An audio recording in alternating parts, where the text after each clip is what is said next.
Greetings, everyone, and welcome to another edition of Rebound with Chris Cooper. Look, I am so excited to be your host, and today is a little bit of a kickback of sorts. The last couple of weeks we've had some awesome shows with all types of individuals from the nonprofit world, from the corporate world, from entertainment, all these different facets.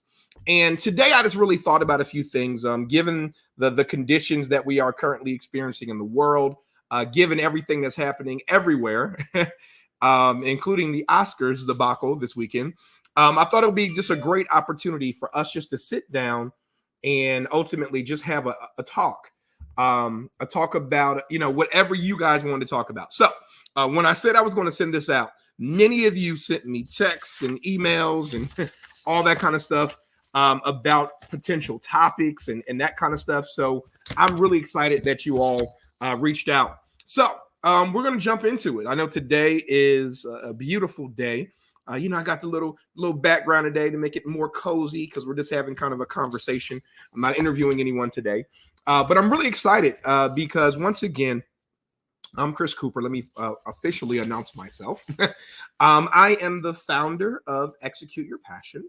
And I am a two-time #1 best-selling author of 2 books, Achieve Your Dreams and Get Shit Done. And mostly as an executive coach and trainer and speaker and author, etc., and lifestyle and procrastination expert, I help folks just like you stop quitting, stop procrastinating, and start succeeding in business in every single area of life. And today is a great day, like I said, because this is nothing more than just an opportunity for us just to kind of hang out and just let our hair down and just have a real conversation. So I know that so many individuals, like I said, reached out in the form of text messages and DMs and all that kind of stuff for potential questions. So I do have some of those that I'm going to cover today. But I think there's also maybe some individuals that didn't get a chance to do that. So once again, the comments box is wide open. So feel free, once again, to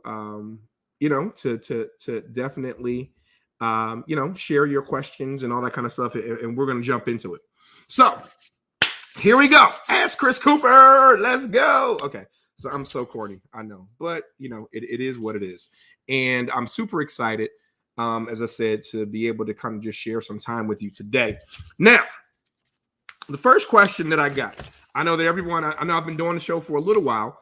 People, okay, what is this rebound thing, Chris? Like, what is this all about? So let me break that down to you because that's a very good question, and I always like to make sure that I'm addressing that. So first and foremost, this rebound concept came to me during the pandemic. I mean, for almost 24 months, our lives have been changed forever. And during that period, I had a lot of individuals, reaching out, going through different stuff. I was going through stuff. We all were. And God literally just laid a few words on my heart, and they're in the form of what I call my 4 R's. And they're very pertinent to where we are, what we've been through, where we're going, etc. And the first R is reflect. And I think reflection is so powerful because I believe that gratitude is the most amazing emotion on the planet, next to love, of course. But gratitude is so powerful because it is literally impossible. It is biochemically impossible to be upset, depressed, suicidal, all those types of things, and have a bunch of gratitude at the same time. And grateful at the same time. It's biochemically impossible. So gratitude was one of the things that really helped me because although I may not have had everything that I wanted, I had everything that I needed during that rough time I know that we all went through. So I know that you, like many of us, know what it's like to go through some tough times and some struggles. I think we've all been there. So reflection was very powerful. And I reflected on, who and what matters most to me, right? What really matters. Before the pandemic, we were super busy, always running around, always, I got to be here. I got to do this. And we're being everything to everybody and nothing for ourselves. Come on, Chris. We were being everything to everyone else and nothing to ourselves. There was nothing left for us. So reflection is extremely powerful. The second one was the power of of refocusing, right? And refocusing was so critical, even for me. Having to refocus now that I understand what's important, who and what matters most, all those kind of things. Now let me figure out how can I, ultimately refocus my efforts and energies toward the shit that matters, right? Toward the things that are really important to me, not the things that everybody else has given me, not the things that I feel like I have to ultimately do, but just really focusing on on the power. Thank you, Marcy. On the power of where I am and what I can do, and taking an active stance and actively participating in my own rescue. Oh, shucks. Y'all didn't think I was going to preach today. I didn't want to. I'm not a preacher, but I am a teacher. and anyone that knows me always knows that I consider myself a student first, a teacher second, and a servant always. And that's what this is all about today. The next thing was reinvent. I had to reinvent ourselves. I had to reinvent my life. I had to reinvent the way I thought about things, the way I did things. I had to reinvent. I had to literally shift some things and understand that I have to be different than I was 24 months ago. And I think that you all would agree that's exactly where we are. And that's exactly what this is all about. And then the next thing, of course, was reinvest. So reinvention, but then I have to reinvest, meaning I have to go back into my pockets, right? And they say they say that where your treasure is, your heart also lies. So I had to dig deep, into my pockets, and I had to reinvest and upskill, right? Upskill and uptool myself in order to be even more successful and more adaptable to what's coming. And then the last thing, of course, is I would say repeat. I'm an engineer by degree. Y'all know that, math, industrial engineering, all that kind of cool stuff. So I think of everything in a cycle. So I start with this reflection, then I go to this refocusing, then I reinvent, then I reinvest, and I repeat. And I think that it's critically important that we just understand the importance of this cycle, right? Reflect, refocus, reinvent, reinvest, repeat. Reflect, refocus, reinvent, reinvest, repeat. Let's say it one time: reflect, refocus, reinvent, reinvest, and repeat. Now, y'all know me, so y'all know that there's some new stuff is coming. And it's really all about how to bounce back in this whole concept of where we are. So repeating is clearly important. I'm so excited for that. Now, so that's the first question. First question, I get that out the way right now, was people asking me, okay, what is this rebound methodology and all that kind of stuff, and why does it matter, and why am I concerned about it? So that's rebound. Now, I've gotten so many other questions, right? Including my response to the Will Smith and Chris Rock situation. Now, I know that it's going to be interesting, and I'm going to give you my take on it, but I'm going to give you my take on it probably a little differently than most people give it to you, because I'm looking at the things behind the things and not just the actions. All right. So don't worry. I know that that's a hot topic. Everybody wants to know, Chris, so how do you feel about Will Smith and Chris Rock? And was it right? Was it wrong? Was it justified? Was it not justified? Should Oscar be taken away? Like all of these things. Don't worry. I will give you my commentary shortly. So I got to build up to that one. That's one of the questions I got to build up to. But some other questions. And once again, if you have any additional questions other than the ones that I have on these papers that people have already sent me, go ahead and just type them in the chat box, in the comments, etc., and I'll see them, and I will definitely be able to to address. Yeah, it's a hot topic for sure, Marcy. It's a hot topic. So let me back into that. I'm excited. Y'all want to go there? Let's go there. Let's go there. So, I think it's important to understand what we do, why we do it, and then ultimately what happens. I'm going to say that again. I think it's important for us as humans, right, as human beings, to understand what we do, why we do it, and then ultimately, what actions do we ultimately take, good, bad, or indifferent.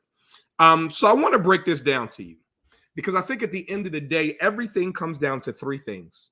Everything comes down to your story, to your state, and then your strategy. All right. So I'm going to say that. I'm going to say that right now. And I think it's going to be really important for you to understand that is really important. So everything that we do in life ultimately comes down to our story, our state, and our strategy. And I'm going to make that come on the screen so that way you can understand.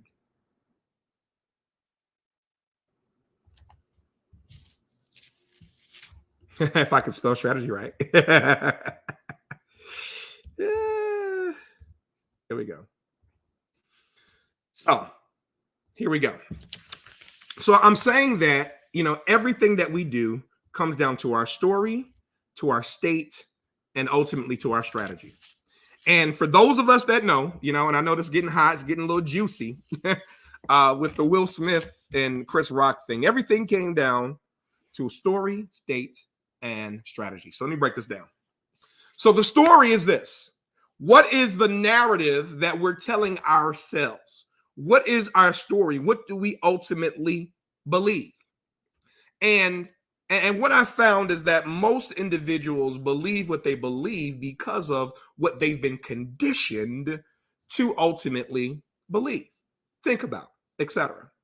So one of the things that I want you guys to understand, that everything that we do, there is a story behind it. There's a narrative. There's just like this ticker across the bottom of the screen. There's things that are going through our heads. There are reasons. There are situations. There are experiences. There are all these things that are ultimately happening. And that's the story that we tell ourselves. The story that we are victorious, or the story that we are a victim.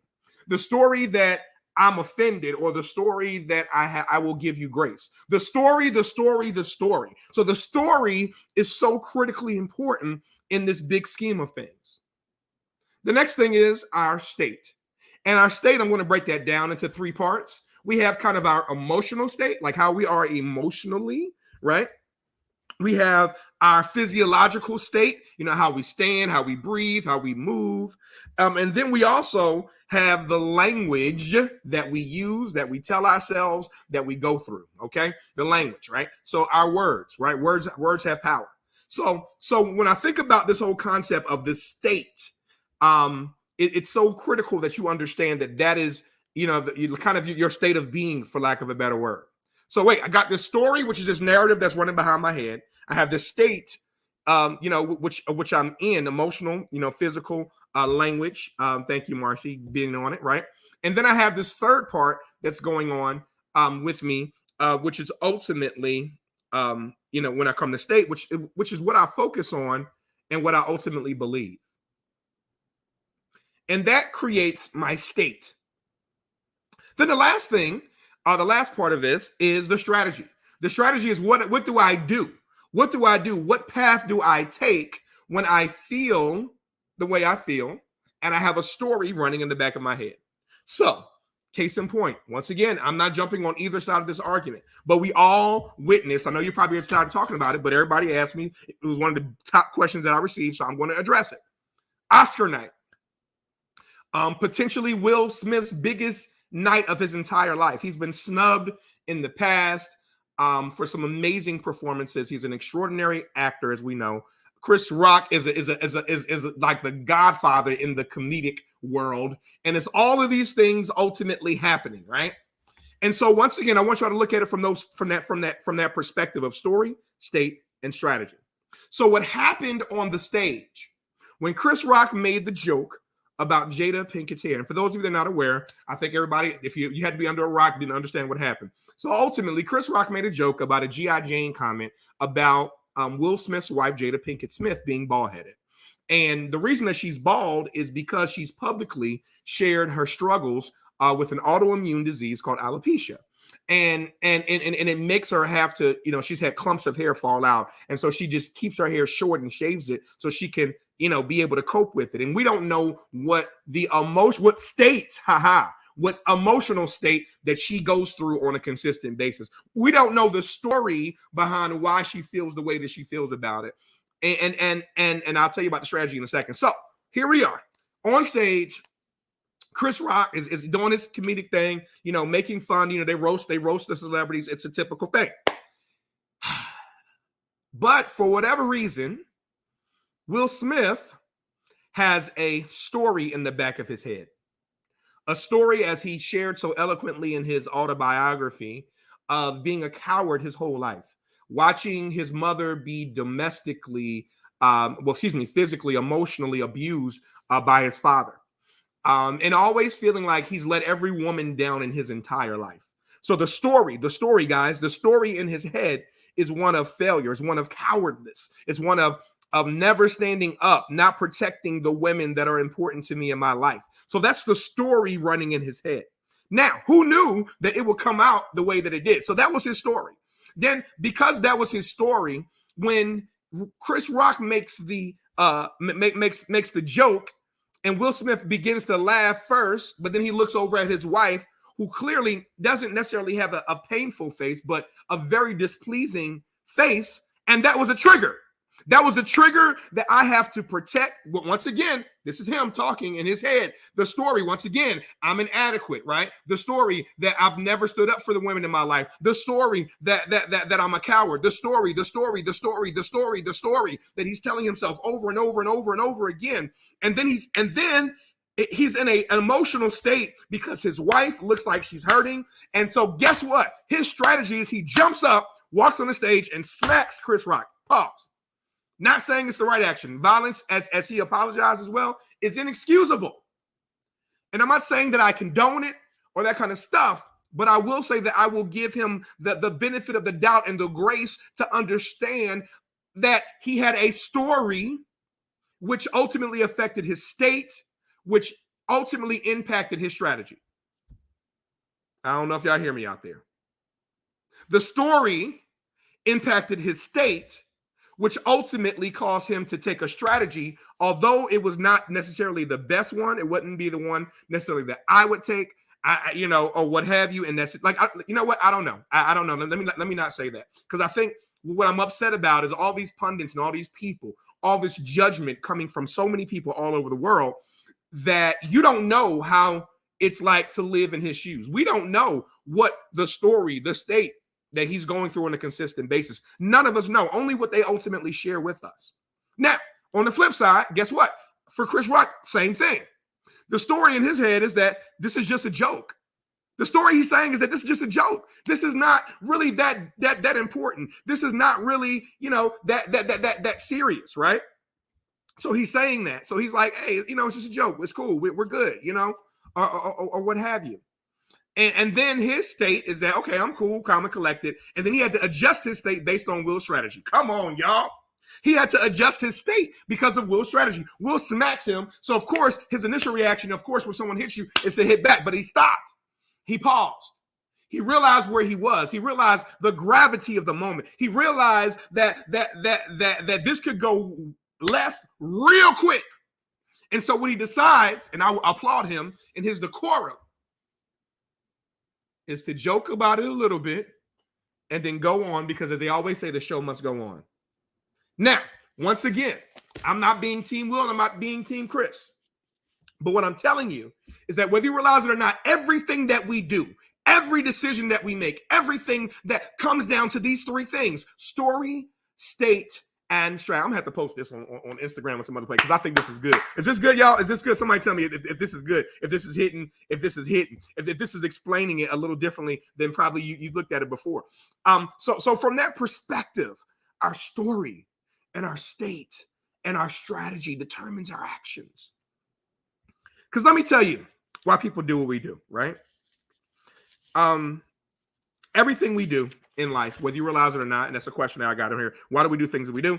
The reason that we do things is to change the way we feel. Did you hear what I just said? The reason that we do the things that we do is to change the way that we feel, right? And because of that, thank you, Marcy. You got that heat. The heat is coming through. Woo, boom, ha ha. But everything we do is to change the way we feel. What Will Smith did that night was to change the way he felt. What Chris Rock did, even in that moment, upset, was to change the way he felt.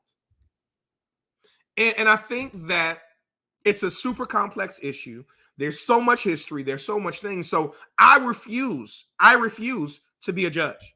I refuse to judge anybody. He who was without sin cast the first stone. That's what the Bible said.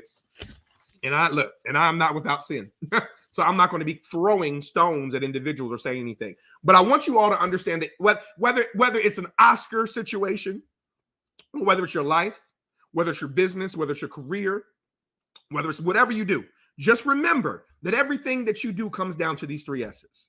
The story that you're telling yourself, your state, your emotional state, your physical state, what you focus on, what you believe, the language that you ultimately use, and whatever strategy you decide, keyword you decide to ultimately implement. And I think that's so critically important. I think that so many people miss this. And this is exactly why things happened the way they did, on that stage, on that Oscar stage. So I didn't want to go there off top, but y'all made me go there. So that's cool. All right. So let me break this down. So let me see what else. So let me get deeper. Can I get a little bit deeper? This is really bringing up a lot of stuff. And I hope that you guys will just flow with me. The other reason that we do the things that we do is because we are trying to meet a need, right? We're trying to meet a need or satisfy a need. And whether you realize or not, we all have the same 6 needs. Everybody on the planet has the same 6 needs. The only thing is different between you and me and Marcy and Randall and whoever else, everybody that's tuned in all across the world, is how we meet that need, right? How we choose to meet that need. And one thing that I thought was so profound as I look back at the whole Will Smith, Chris Rock situation is there were some needs that were needing to be met, and whether they chose to meet them the proper way or the improper way, I'm not to judge. However, I will say this is at the end of the day, we all have the same 6 needs. The first need is the need for certainty. Okay, someone say certainty. All right. So the first need is the need for certainty. Now, the need for certainty is one in which we have to understand, or we want to control things. We want to be certain. We want to be ultimately secure, right? We want to understand that think that if this, then this. We want to have some type of control in our life. Certainty, that's the first need. The second need, and I joke because I say God has a really crazy sense of humor. The next need that we have is the need for uncertainty. Now, uncertainty is a little bit different, right? Because uncertainty is like the spice of life. It's diversity. It's surprise. It's excitement. It's all those things. So I may have the need, check this out, for safety and security and stability, right? But then I have it's almost counterintuitive need also to be free, to go, to experience new things, to have diversity, to do this type of thing. So what happens oftentimes, I'm going to break this down to relationships, because as you all know, Will's outlash at the award ceremony was definitely in regards to relationships, right? Relationships that he's had with his mother, relationships that he had with women in particular in his life, and that was the catalyst for what happened. Now, what happens oftentimes is that in relationships, when there's too much certainty, when people know exactly how things are going to go, when things, all that kind of stuff, they know how it's going to be, where you're going to go, where you're going to eat, how it's going to go, how the conversation is going to go, people get bored. And then unfortunately, in relationships, sometimes that's when they begin to seek uncertainty, and uncertainty is that new thing, right? So that's typically when people step out, when they cheat emotionally or physically or what have you, and that kind of stuff. So when you look at this dichotomy of that, I want the certainty, I want the stability, I want the security, but then at the same time, I want the spice of life, I want diversity, I want to be free, and all that kind of stuff. That is where kind of this dichotomy happens, and individuals find themselves in a predicament. Now, the next need is the need for significance, okay? Significance, right? And that's wanting to be important. That's wanting to ultimately matter. That is wanting to, that's I'm important. See me. I will not be silenced, right? I will not be silenced, right? Significance, right? I matter. You address me. You know that I'm important. You know that I matter, that I'm here, right? I'm worthy. I deserve, right? That's all significance, right? So then you have this need for significance, but sometimes when we become too significant, it removes it, or it eliminates, or it dilutes the next need, which is the need for love and connection. Right? Love and connection. So let me break that down to you. So here we go again with the needs, right? So we got the need for certainty, we got the need for uncertainty, we have the need for significance, and we have the need for love and connection. And love and connection sounds like just what it is. And I'm going to break this down. So I'm just going to use those four, right? So I want to show you those four in Will, and I'm going to show you those four in Chris. Is that okay if I do that? So for Chris, let me start with Will. For Will, the need for certain stability. As we all know, their relationship is an unconventional relationship by no means between him and his wife Jada, right? It's a very complex thing. It is not my business. It is their business. It's what they do and how they ultimately do it. I know y'all didn't think y'all were going to hear about Will Smith and Chris Rock today, but the questions kept in, and I want to show y'all kind of the psychology behind it. So I hope it's okay if I go there. I know you guys are tired of talking about this. I know a lot of people are just over it, but I think this is a great teaching point for so many of us. Okay. So the one thing that like I said, that I definitely wanted to reiterate with that is that he's looking for certainty. He wants stability. He wants to feel certain. He wants to feel secure. Guess what? In his manhood, right? No longer a coward, right? He wants to feel that. Because guess what? That second need is so real. There's so much uncertainty in their relationship. And so much uncertainty, even if he was going to get the award that night. There's so much chaos and so many things, some could have, should have, would have moments that would pop up, which would lean him into being more certain. Now, the next thing is this: significance. He wants to matter. He wants to be important. You know, like he shared in his book, he's been silenced. He felt like even though he's this big superstar, he was silenced when it came to the things that really mattered, which were the women in his life. And he felt like he failed every single woman in his life. So he didn't want to do that. So he wanted to be strong man and significant. That's why he went up there and, I will smack you. I will show you that I am He-Man, right? Which is not the proper response. But I'm just telling you some of the reasons why he may have done it. And the next thing is love and connection. And he said this in his acceptance speech, that love makes you do some crazy things. But I think that we could see that he truly loves his wife. And because he loves his wife and he hates to see her hurt, and he hates to see someone, disrespect her. He hates to see her, especially in front of him, especially when he is physically there and he can, quote unquote, stop it from happening. So that's the needs that he was going through, right? And the way in which he was ultimately trying to meet those needs in that particular moment. Now, Chris Rock on the other side, he's just doing his job. He's a comedian. He's doing his job. But I don't know if Chris Rock was oblivious to the alopecia stuff. I don't know if, everybody's showing the clip of when he went off on Will and Jada in a joking way before, years ago when the Oscars were so white. But I think that build up and that history, prompted kind of more of the response from the Smiths. That's all I'm gonna say. So, but for Chris, he's being significant. He's being funny, right? He's doing his job, right? He's showing up. I want y'all to laugh at me. He's looking to connect, guess what, with the audience, right? Because that's what you do when you're a presenter. You connect with the audience. So he's looking through these things. So I want you guys to understand that everything that they were doing in that moment was to ultimately meet their needs. And remember, I said that, it may have been a combination. It may have been bad. It may not have been necessarily what we wanted it to be. It may have not, I don't think it was what anybody wanted it to be. But it's a complex situation. And when you think about the story, the state, and the strategy, when you think about the desire to meet those needs for love and connection, significance, certainty, and uncertainty, it gives you somewhat of the ability to at least understand the situation. Okay. And then the last two needs, of course, are the need for growth. Because guess what? If you're not growing, you're dying. The need for growth. If you're not growing, you're dying. And then the need for contribution, right? Contribution meaning giving to something greater than yourself, right? And I think that is, that is kind of our mission as humans, right? For the human population, for the human race, is that we should all, want to give bigger and better, greater than ourselves. So I know I broke that down, but let me tell you, that's why people do what they do. They do what they do. People do what they do in order to change the way they feel. And oftentimes that change involves them meeting a need, right? Meeting one of their needs: certainty, uncertainty, love and connection, significance, growth, and contribution. So I know that was a long answer to that question, but I hope that it definitely helped. And that story, statement, strategy definitely shows you why things ultimately happen. Now, let me break this down.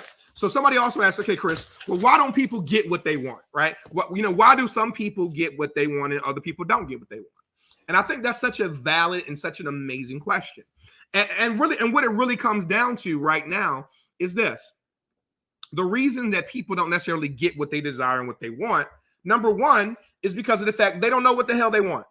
So many of us are walking around living someone else's dream, doing what mama and daddy want us to do, doing what our spouses and our friends think we should do, doing what everyone else in the world says we should ultimately do, instead of doing and being true and honest to ourselves and what we're ultimately capable of, right? And I think that's so real. So because of the fact that one of the biggest reasons why people don't get what they want, they don't know what they want. They have a lack of clarity and they're not clear about what they desire and what they want because they didn't take the time to actually understand themselves, to dig deep and to ask themselves, what will make me feel, guess what? Not only happy, but also fulfilled. And there's a difference. Oh, shucks. Don't worry. I'm going to get to that in a second. No. I'm going to get to it right now. You know why? Because I think so many of us, the problem with so many of us is that we don't, there's a lack of clarity because of the fact that, like I said, we are so busy worried about other people and other things. And for so many of us, we're unhappy, right? We're unhappy. We're unhappy because let me break this down to you. See, I didn't mean to go here today, but y'all just keep tricking me there. and it's because our LC is not equivalent to our BP. Let me write that on the screen. I want y'all to really get that, right? Our LC, make this one big for you. Our LC is not equal, and do to our BP. Our LC is not equal to our BP. Okay, Chris Cooper, what are you talking about, sir? A lot of times we have a lack of clarity because what we thought we wanted didn't show up, meaning that our life conditions are not equal to our blueprint. What you thought you wanted, where you thought you would be at 30 years old, at 40 years old, at 50 years old, is not equivalent. It doesn't add up. It doesn't equal where you thought you should be, right? But I went to school and I got the degree and I got the job and I have the kids and I had the family. I got divorced and that's not what it's supposed to be. I was supposed to be happily married forever. I was supposed to be at this company forever, but they laid me off. This relationship was supposed to work, but it didn't. And we find ourselves in this constant place of trying to figure out, why do my life conditions not equal the blueprint that I desire for my life? And there's so many reasons why it doesn't add up. But the mathematician that I am, I understand there's only one way there's three ways ultimately to fix it. One of these three ways is how you're going to change it. You either change your life conditions to match your current blueprint. I don't necessarily recommend that because sometimes your life conditions are below where you will ultimately want to be. So I would not say that. Then you have to change. But okay, well, Chris, let's change the other way. Let's make our blueprint equal our life conditions. No, that's bringing it down. That's probably not what you want to do. The third solution, I think, is the most powerful solution, which is to change both. Change your life conditions and also change your blueprint. Understand that it's okay to change your mind. It's okay to want something different. It's okay to want strawberry one day and chocolate the next day. It's okay that you thought you wanted to be a doctor and you practice for 15 years and you're sick of it and now you want to go into real estate. All of those things are okay. And I think that the biggest problem for a lot of us is that we're not strong enough. We're not courageous enough. We don't own ourselves enough. We don't know enough about ourselves to be okay with understanding that we're not okay. And it's okay to not be okay, but it's not okay to stay that way. Come on, Chris Cooper. So I want you all to understand that at the end of the day, a lot of reasons why people don't get what they want is because they have a lack of clarity. And that lack of clarity comes from, as I just said, not really understanding what the blueprint they desire, and then realizing life conditions, and just that confusion just makes them all, confubbled. I made that word up, confubbled. And everything is just convoluted and doesn't add up.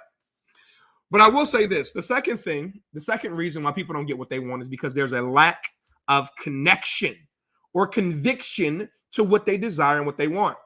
See, it's real hard to go after something that you don't really care about. Did you hear that?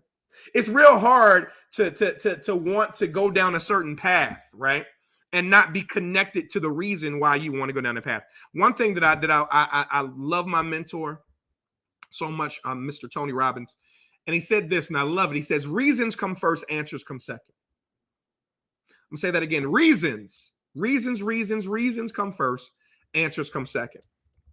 And if we know the reasons why we're doing the things that we're doing, if we know the reasons why things are the way they are, if we know the reasons, we know all the reasons first, then we will be able to find the answers, right? So reasons come first, answers come second, you know? And I think it's so important that you really understand that.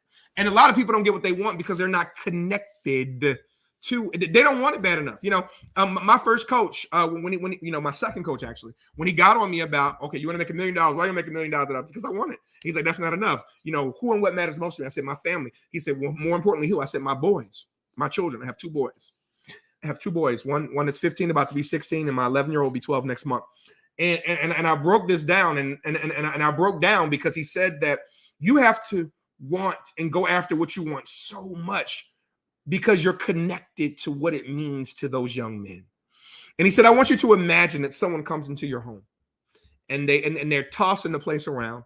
They've kidnapped your boys and they have the gun up to their head and they're tied up. I know this is maybe graphic for some individuals. He was like, and the gun will go off. The gun will go off if you don't do what the hell you're supposed to do. And when I told you the pain, the emotion that came over me, the chills that I still get and the goosebumps that I still get, even as I repeat the story, it hit me in such a way that I understood that I have to be connected so much to what I desire and what I want, because the reasons come first. And the answers will ultimately come second. I'll figure that shit out later. I'll figure it out down the road. But I got to know the reasons why I want what I want. I got to be clear about what I desire and what I want.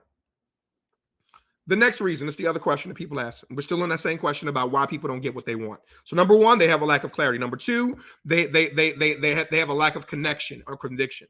The number three reason why people don't get what they want is that they don't have proven tools, techniques, and strategies to get them there. You need a roadmap, guys. You know, plan. You know, you heard failing to plan is planning to fail. You heard that stuff. Right. It's true. And I'm going to tell you, people, and I'm going to step on somebody's fingers or toes or both today, because I'm going to tell you one thing that people have plans for. You are, a lot of you guys are, I know the people that I attract, you guys are already, you know, high performing individuals, and you're amazing and you're incredible, and your career's checked and your business is checked and your health may be checked and all that kind of stuff or whatever. But most successful people suffer in relationships.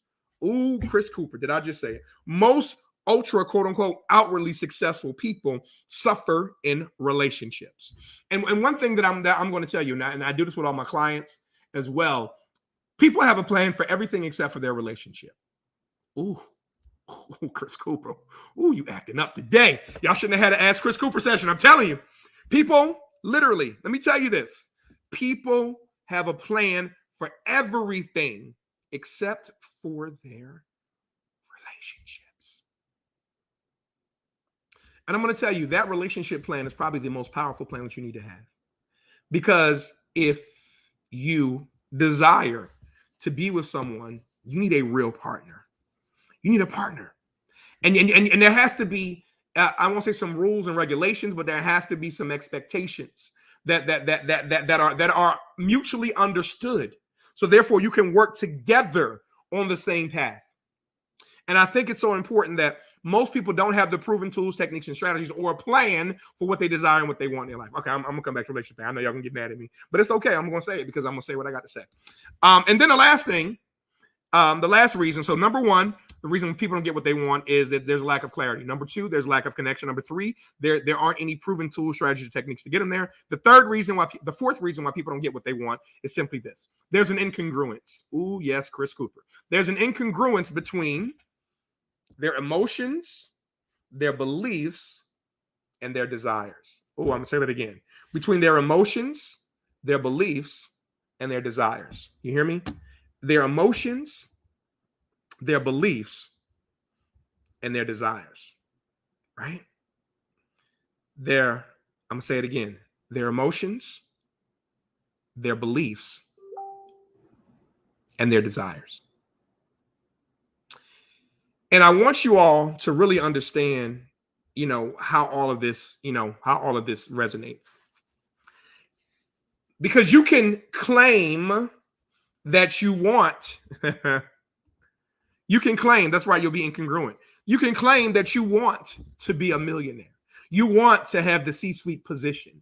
You want to have the loving, caring relationship, right? You may want it, but you may feel deep down inside that you're not worthy, that you don't deserve it, that you have literally disqualified yourself. Will Smith, guess what? Felt disqualified. He felt disqualified. He felt like he's failed every woman in his life, and he wasn't going to let it happen again. He lashed out. Wrong response. But I can't hate. I can't judge what's going on the inside. I can't. And I feel bad for Chris, because Chris caught the brunt of someone else. And sometimes, guess what? Let me tell you something. Sometimes we lash out at the people that don't deserve it. The people that don't deserve it, who you really should be lashing out, you're not lashing out. You're lashing at the people. And don't tell me that you've not done it, because we're all human and we're all guilty. That incongruence between our belief system, between our emotions, and ultimately because our desires. And I want you to really get that. I want you to really understand that when there's an incongruency between what you feel, what you believe, and what you want, it's not going to happen, family. It's not going to happen.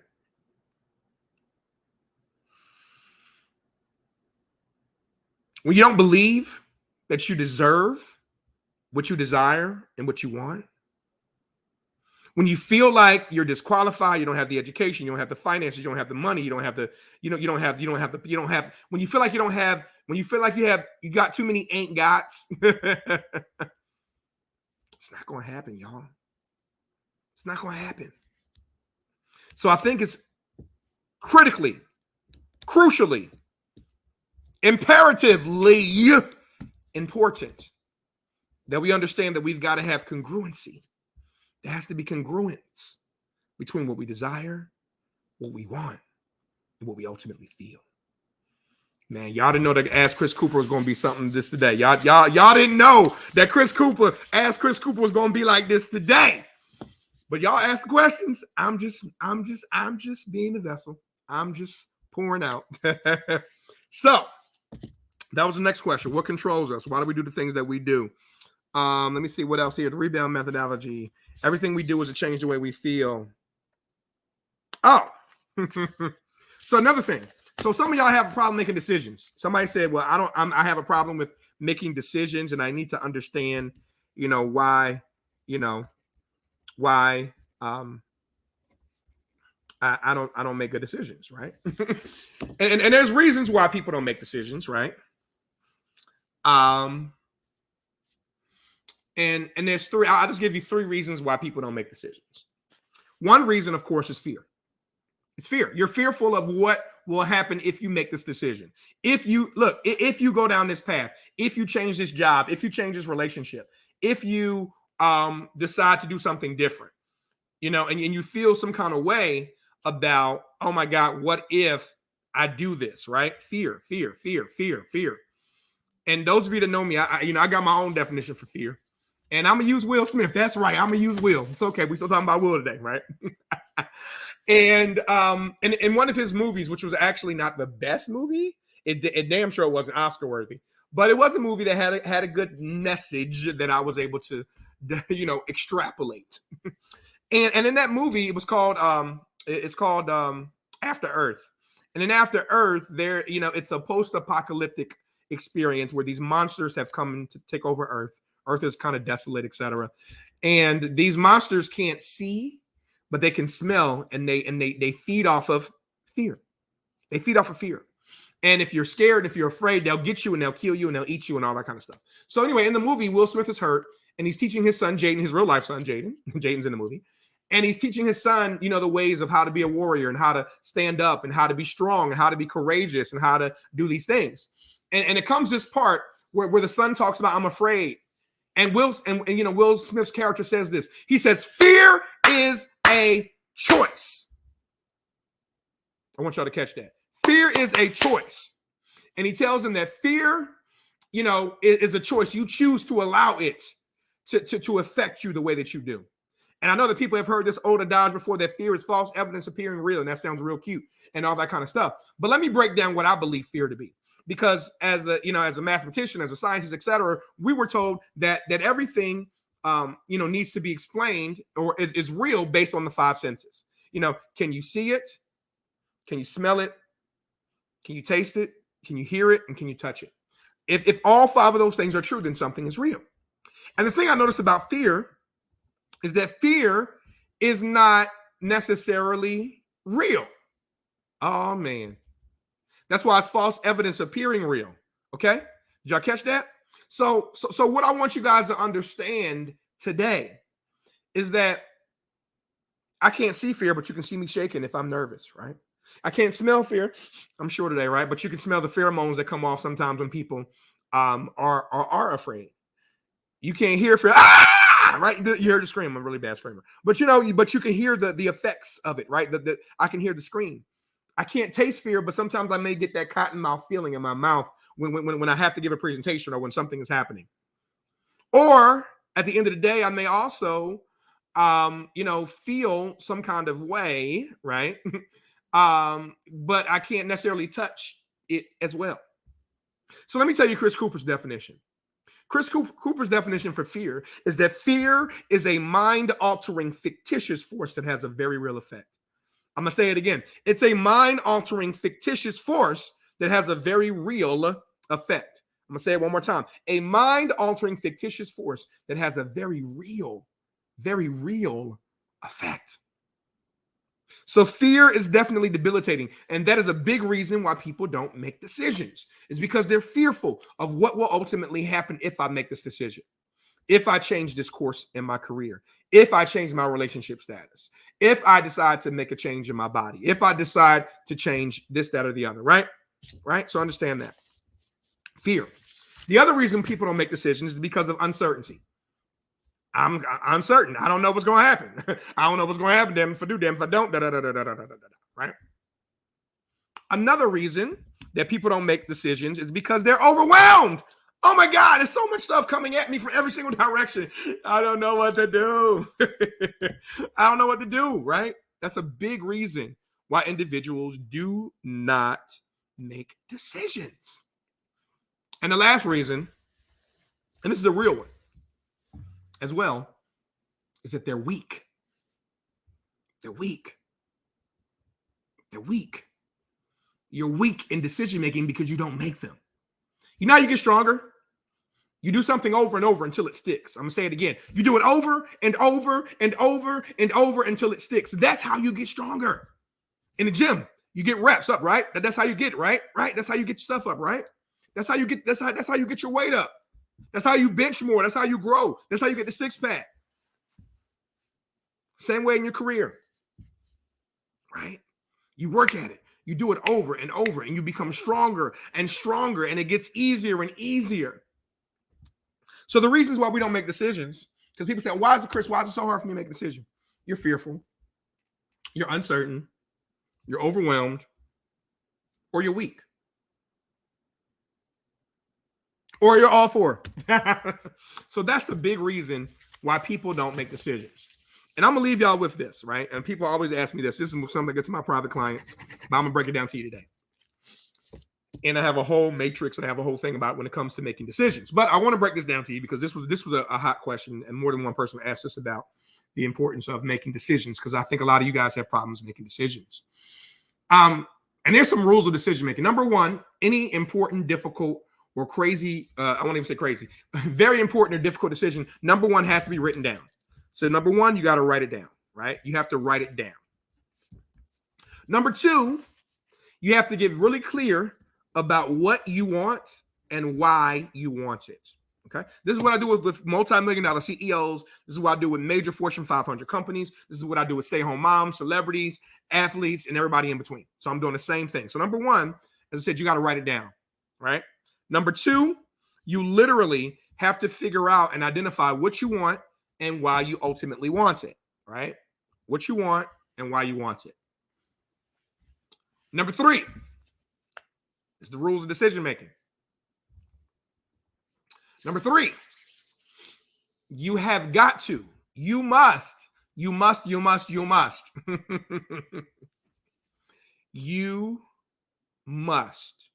understand that every difficult, important decision in your life comes down to probability. It's all about probability. There's a certain percentage that something may happen or not happen, and you're looking at the upsides and the downsides, and what it affects and what it doesn't affect, right? And that is so critically important, right? So the third thing, like I said, is that you have to understand that everything comes down to probability. Probability. And the fourth thing, right, and this is the last rule of decision making of sorts, is that you have to understand that every important, difficult decision always comes down to value clarification, right? Meaning, what do you value? What's important to you? Who and what matters most to you? Your value. What do you value? So at the end of the day, it's so important that when you think about this whole process of decision making, right, and you break down why people have a hard time making decisions, it's because of fear, it's because of uncertainties, because of overwhelm, it's because of weakness. And the rules of decision making, right, when it comes to this, you got to write it down. You got to know ultimately, what you desire and what you want. You got to know that everything difficult thing comes down to probability. And the last part, you got to understand that everything comes down to value clarification. Marcy, I am so grateful for you today. Thank you so much for going along with us on this journey. You're definitely helping everybody out there.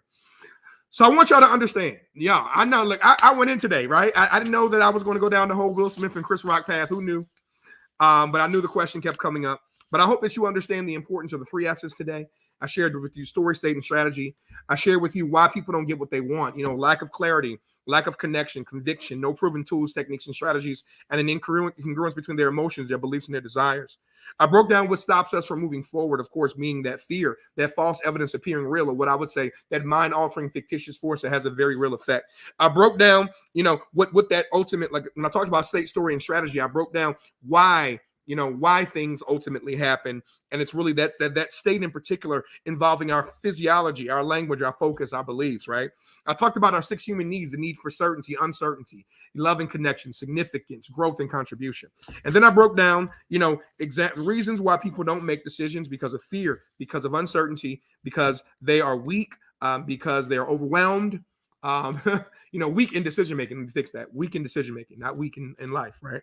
And then, of course, the rules of decision making. You got to write important decisions down. You got to make sure that you understand why you want what you want and why you want it. You got to make sure that you understand everything comes down to probability. And lastly, everything comes down to what you value. What's your value clarification? Now, y'all, I went through a lot of questions today, and that was kind of a summation of that. And then, of course, I broke down the whole Rebound methodology of reflection, refocusing, reinventing, reinvesting, and then repeating that particular cycle. So family, I have loved you. I have loved being here with you all today. I've loved having this opportunity to kind of have this dialogue of sorts with you in regards to answering your questions. And don't worry, if y'all like this, I'll definitely bring this back in future episodes. But you can always reach out to me at chriscooperlive.com. Drop me an email at Chris Cooper Live or DM on every single platform. That's Instagram. That's LinkedIn is Christopher J. Cooper, but you'll find me as Chris Cooper. On Facebook, Chris Cooper Live. Everything is Chris Cooper Live. The Facebook page is Chris Cooper Live ATL. So I've been so excited. I hope that this was helpful to you. I hope that I was able to drop some nuggets. Boom, boom, boom. Reasons come first, answers come second. I hope that I was able to help you understand so many different types of things today. And I had fun. I love this Q&A. So next time, keep the questions coming.